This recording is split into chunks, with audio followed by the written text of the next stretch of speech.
जैसे जैसे उम्र गुजरती है, ये एहसास होने लगता है कि माँ बाप हर चीज के बारे में सही कहा करते थे। 2 चीजों पर नियंत्रण होना बहुत जरूरी है। आमदनी ठीक ना हो तो खर्चों पर, और जानकारी ठीक ना हो तो शब्दों पर।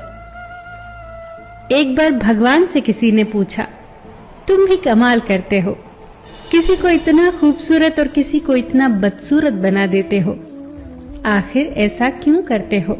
सभी को सुंदर बनाने में तुम्हारा क्या जाता है? भगवान ने मुस्कुराकर कहा, मैं जब मिट्टी गूंथता हूँ तो सुंदरता और कुरूपता का अनुपात सभी के लिए बराबर ही लेता हूँ, पर किसी में सुंदरता बाहर रह जाती है और किसी में भीतर। हमेशा इन्हीं ब्रांडेड चीजों का इस्तेमाल करें। होठों के लिए सत्य, आवाज के लिए प्रार्थना, आंखों के लिए दया, हाथों के लिए दान, हृदय के लिए प्रेम, चेहरे के लिए हंसी और बड़ा बनने के लिए माफी।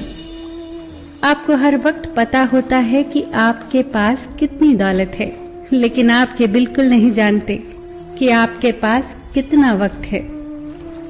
मैं खुश हूँ इनकी वजह से, मैं उदास हूँ उनकी वजह से। मन की स्थिति का जिम्मेदार दूसरों को ठहराकर हम अपनी शक्ति को भूल जाते हैं। अब से ये कहिए, मैं उदास हूँ, नाराज हूँ, खुश हूँ, सिर्फ अपनी सोच की वजह से। जब कोई दुख आए तो उसे स्वीकार करके देखो। छोटा मोटा दुख प्रयोग करके देखो, स्वीकार कर लो। ऐसा सोचो ही मत कि मेरे ऊपर कोई विपदा आ गई है। ऐसा सोचो ही मत कि परमात्मा मेरे साथ अन्याय कर रहा है। शिकायत लाओ ही मत, गिला शिकवा लाओ ही मत। इतना ही जानो कि मैंने कुछ दुख बोए होंगे, इसीलिए फल काट रहा हूँ। गांव में नीम के पेड़ कम हो रहे हैं और घरों में कड़वाहट बढ़ती जा रही है। जुबान में मिठास कम हो रही है और शरीर में शुगर बढ़ती जा रही है।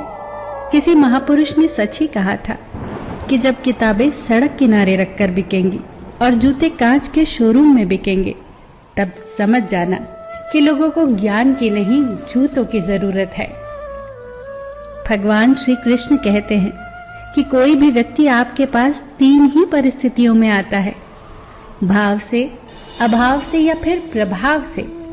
यदि वो भाव में आया है तो उसे प्रेम दीजिए, अभाव में आया है तो उसकी मदद करिए, और यदि प्रभाव में आया है तो प्रसन्न हो जाइए कि परमात्मा ने आपको इतनी क्षमता दी है। ये जिंदगी है जनाब, कई रंग दिखाएगी, कभी रुलाएगी तो कभी हंसाएगी। जो खामोशी से सह गया वो निखर जाएगा, जो भावनाओं में बह गया वो बिखर जाएगा।